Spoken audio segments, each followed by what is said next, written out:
বদলে গেছে জীবন, বদলে গেছে অভ্যাস। সুস্থ থাকার চাবিকাঠি হলো সর্বদা পরিচ্ছন্ন থাকা ও নিয়মিত শরীর চর্চা, আর তার সাথে ভালো খাবার। ভালো খান, সুস্থ থাকুন, মুখরোচক। ফরচুনেটলি সুস্মিতার লাইফে কখনো হয়নি যাকে মানে কাউকে বলতে হয়েছে যে তুমি বিশ্বাসঘাতকতা করেছো আমার সাথে, সেরকম হয়নি, যেন না হয়। অনেক মেয়েরাও হয় যারা বিশ্বাসঘাতকতা করে, অনেক ছেলেরাও হয় যারা করে।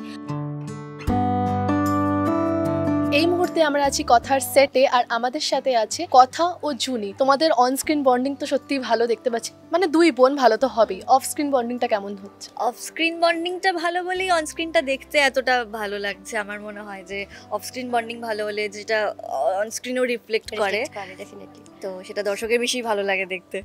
আমার তো মনে হয় পার্সোনালি আমাদের অন স্ক্রিন যতটা দেখানো হয়, অফ স্ক্রিনে আমরা তার থেকে বেশি মজা করি একসাথে। ওখানে আমরা মজা করতে পারি না, একটুখানি সিরিয়াস থাকি, কারণ সিচুয়েশনের জন্য আর কি। কথার জন্য একটু সিরিয়াস ওদের লাইফগুলো হয়ে উঠেছে, বাট অফ স্ক্রিন আমরা খুব মজা করি।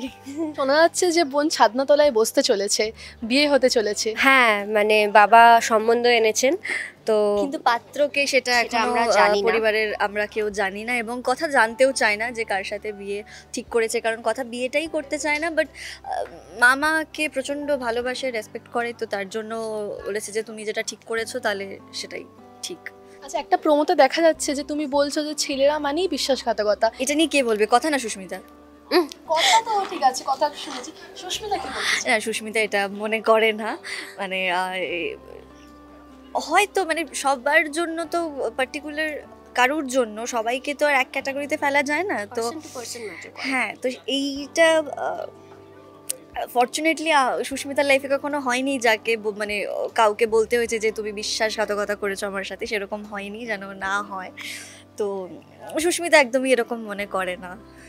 টিয়ার কি মনে হয়? না, ছেলে মেয়ে ক্যাটাগরাইজ করার কোনো মানে হয় না, জেন্ডার মানে জেন্ডার হিসেবে হয় বলে এটা আমার মনে হয় না। এটা অনেক মেয়েরাও হয় যারা বিশ্বাসঘাতকতা করে, অনেক ছেলেরাও হয় যারা করে, আবার অনেক প্রচণ্ড ভালো ছেলে হয়, অনেক প্রচণ্ড ভালো মেয়ে হয়, সব মেলানো মেশানো, পার্সন টু পার্সন ভ্যারি করে। চুনির তো বিয়ে হয়ে গেছে, আর বিয়েটা কোনোভাবে ভেঙে গেছে, বোনের জন্য কি ভয় লাগছে? ভয়ের থেকে বেশি অনেক বেশি আশা আছে জুনির কথার জন্য, যে কথার একটা ভালো ম্যারিড লাইফ হবে, একটা সুখের শান্তির একটা বিবাহিত জীবন হবে, একটা ভালো করে বিয়ে হবে, ও অ্যাটলিস্ট আমার মতন এরকম একটা সিচুয়েশনে পড়বে না, সেই আশাটা অনেক বেশি। তুমি তো দেখেছো দিদির এরকম সিচুয়েশন, তোমার কি ভয় লাগে যে তোমার সাথে কি হবে? ভয় বলতে এটাও আরেকটা কারণ যার জন্য কথা ছেলেদের একদমই পছন্দ করে না।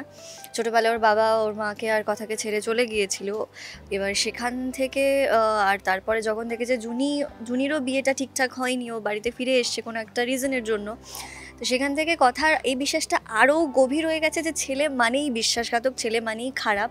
তো সেখান থেকে ও বিয়ে করতেই চায় না, ওর পরে কি হবে সেটা ও ভাবে না, মানে ও বিয়েটাই করতে চায় না, মানে জানে ওর ছেলে মানেই খারাপ।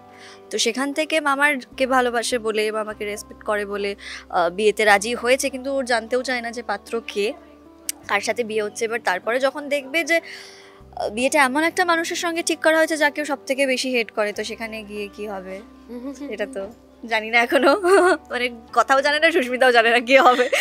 কি চমক আসতে চলেছে, আর দর্শকদের সবশেষে কি বলবে একটু বলে দাও। চমক তো এটাই, মানে বিয়েটাই হচ্ছে একটা বিরাট চমক, যেখানে দুজন জানেই না যে কাদের সাথে বিয়েটা হচ্ছে, এবং এমন মানুষের সাথে যারা দুজনকে একদম সহ্যই করতে পারে না। তো এটাই আমার মনে হয় বিরাট একটা চমক, এবং কিভাবে এগুলো এগোবে গল্পটা আমার মনে হয় সেটা দর্শকদের দেখতে ভালোই লাগবে, কারণ আমরাও নিজেরাও একটু সাসপেন্সের মধ্যে আছি এবং এক্সাইটেডও হয়ে আছি যে কি হবে, এরপর কি আসবে, কিভাবে চরিত্রগুলো এগোবে, গল্পটা কোন দিকে যাবে। তো তার জন্য আমার মনে হয় দর্শক একদম কথার মধ্যে থাকুক, আরও ভালোবাসা দিক, কথা বলা কথা দেখা সবকিছুর মধ্যে থাকুক, কথা নিয়ে কথা হোক, এবং দেখতে থাকুন সবাই, প্লিজ ভালোবাসা দিতে থাকুন, এইভাবেই পাশে থাকুন। বলো ডায়লগটা। প্রতিদিন সন্ধ্যে 7টায় শুধুমাত্র স্টার জলসায় দেখুন কথা।